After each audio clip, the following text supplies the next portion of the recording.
So what does it take to win a Pride of Britain award?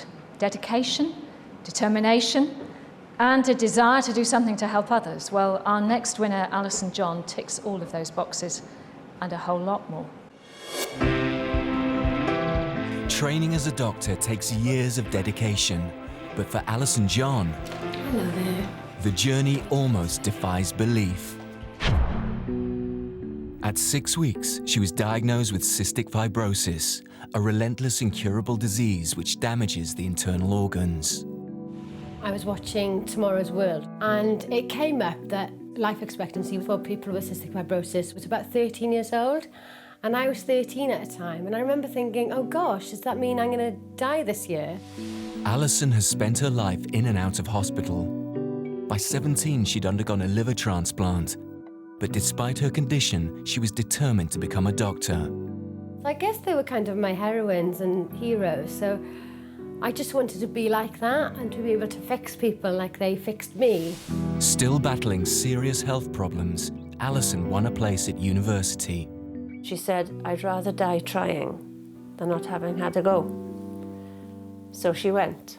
And when we left her there, it was a hard, long way home.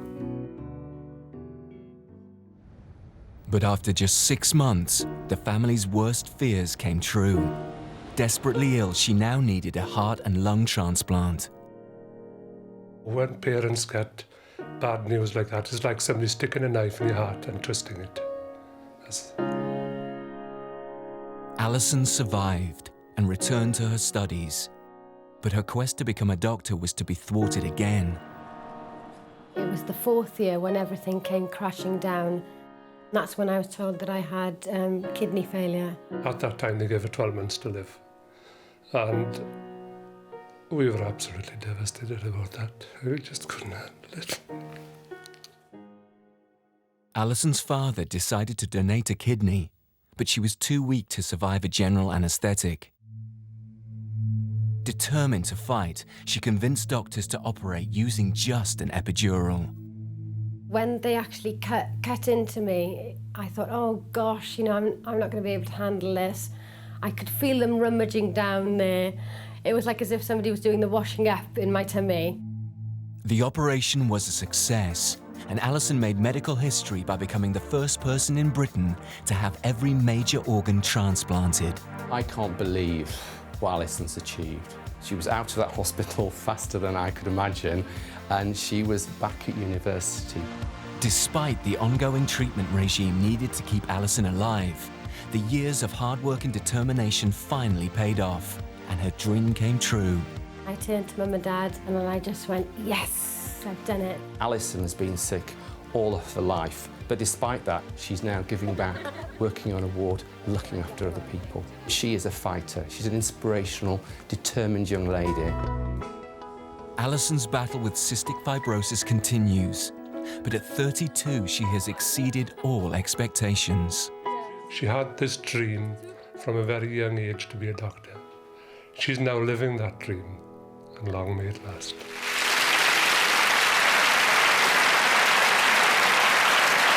And here she is, ladies and gentlemen, the wonderful Allison John.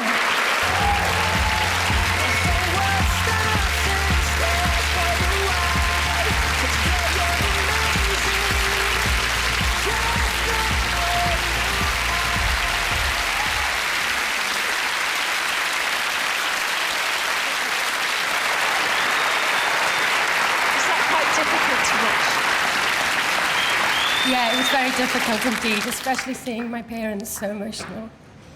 And I've got to say a special thank you to them because they've been such wonderful parents all my life. I couldn't ask for more. They've given me the courage, the determination to be such a strong lady as I am today, and I can't thank them enough.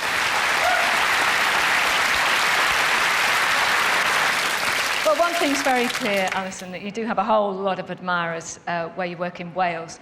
And we know a Welsh legend who'd like to add his name to that list. There's nothing unusual about him. Please welcome the sex bomb himself, Sir Tom Jones.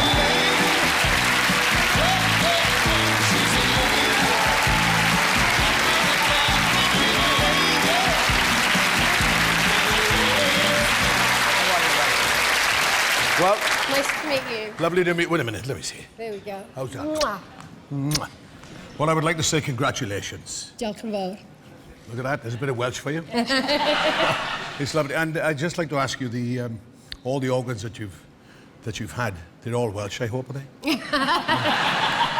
But I mean, there's nothing's going to stop you doing what you've done, and now you're a doctor yourself, and it's fantastic. Can I say a quick thank you to all the people who donated the organs to me?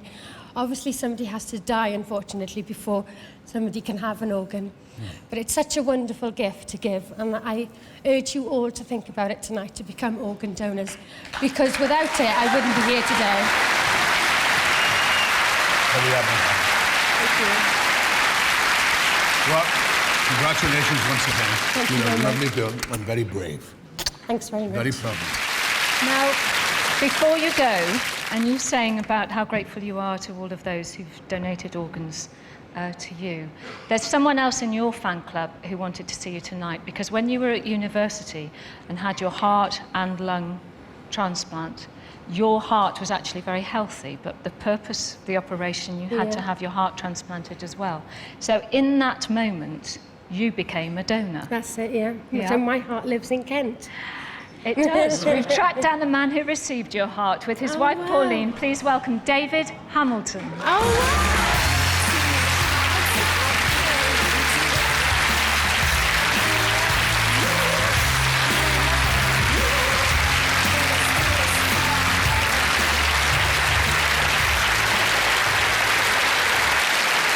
David, what a delight to see you, and you. I had Allison's heart. From that day on, I've never, ever, ever had a day where I haven't thought about Allison.